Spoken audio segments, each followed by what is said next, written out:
Hello বন্ধুরা, welcome back to my channel. তো কেমন আছো সবাই? আজকে তোমাদের সাথে আমি পরোটার রেসিপি শেয়ার করব। যেমন তেমন পরোটা নয়, এটা হচ্ছে পুর ভরা পরোটা। এখানে মূলো গ্রেট করা হচ্ছে আর ফুলকপি। পরোটাগুলো হবে ফুলকপি আর মূলোর। তো দেখতে থাকো সবাই। পাতাগুলো তো দেবে না?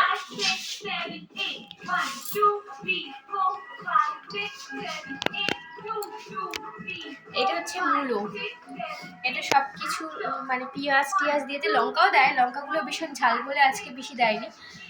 আর এতে পেঁয়াজ দিয়ে লবণ দিয়ে রেখে দিয়েছে অনেক আগে থেকেই, সেটা দেখানো হয়নি মাখিয়ে। আর এটা হচ্ছে তোমার ওই ফুলকপিটাও সেম পেঁয়াজ দিয়ে লবণ দিয়ে রেখে দিয়েছে। আর ধনিয়া পাতাও দেবে, এখনো মশলা মাখানো হয় না, এখনো তো মশলা, হ্যাঁ মশলা মাখানো হয়নি। এগুলো আবার নিগড়ে নিগড়ে তুলবে মানে ইয়ে করে, তো সেটাও সেই মানেটা তো বলতে হবে। এই ফুলকপি আর মূলোটাকে পেঁয়াজ আর লবণ মাখিয়ে বেশ কিছুক্ষণ রাখা হয়েছিল। তো দেখতে পাচ্ছ এর থেকে অনেক জল বেরোচ্ছে। তো এক ফোঁটা যেন জল না থাকে, বেশ ভালো করে জলগুলোকে ছেঁকে নিতে হবে এরকমভাবে। আর এরপরে বিভিন্ন রকমের মশলা দিয়ে এটা মাখিয়ে নিতে হবে ভীষণ সুন্দর করে।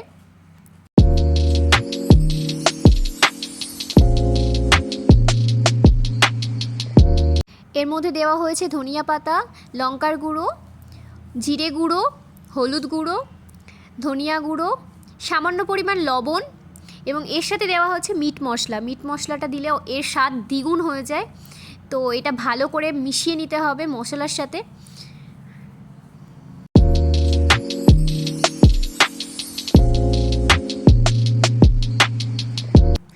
আরও একবার মাখা আটাটাকে ভালো করে মেখে নেওয়া হচ্ছে দলাই মলাই করে।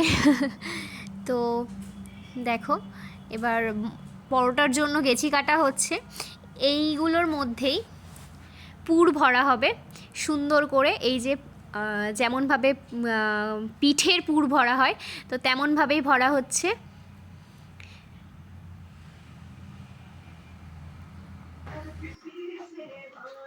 যাতে পরোটাগুলো ফেটে না যায় তার জন্য কিছু একটা বলো, কি করলে ফাটবে না? যার জন্য পরোটাটা ফাটবে না, কিন্তু এই জিনিসগুলো একদম ধুলো ধুলো করতে হবে। মানে পেঁয়াজটা একটু মোটা হয়ে গেলে ফেটে যাবে।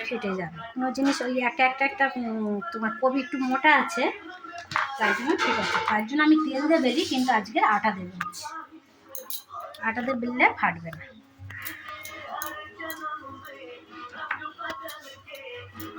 আর পরোটাটা ভীষণ সুন্দর গোল হয়েছে, দেখেই মনে হচ্ছে যে ভীষণ সুন্দর লাগবে খেতে। পরোটাগুলো হয়ে যাওয়ার সঙ্গে সঙ্গেই আমি সবার প্রথম দুটো তুলে নিয়ে চলে আসলাম খাওয়ার জন্য। তো তোমরা দেখো এর মধ্যে পুরো পুর ভর্তি। একটা ছিল ফুলকপির আর একটা ছিল মূলোর। তবে আমার ফুলকপির থেকে বেশি মূলোরটা ভালো লেগেছে, মূলোর পরোটাটা। যদিও ফুলকপির পরোটাটা খুব বেশি ভালো লাগতো আগে, কিন্তু এখন দেখছি মূলোর পরোটাটা বেশি টেস্টি হয়েছে। তো তোমরাও বাড়িতে ট্রাই করতে পারো সকালের জলখাবার হিসেবে। এটা খুব ভালো এবং ভীষণ সুন্দর খেতে।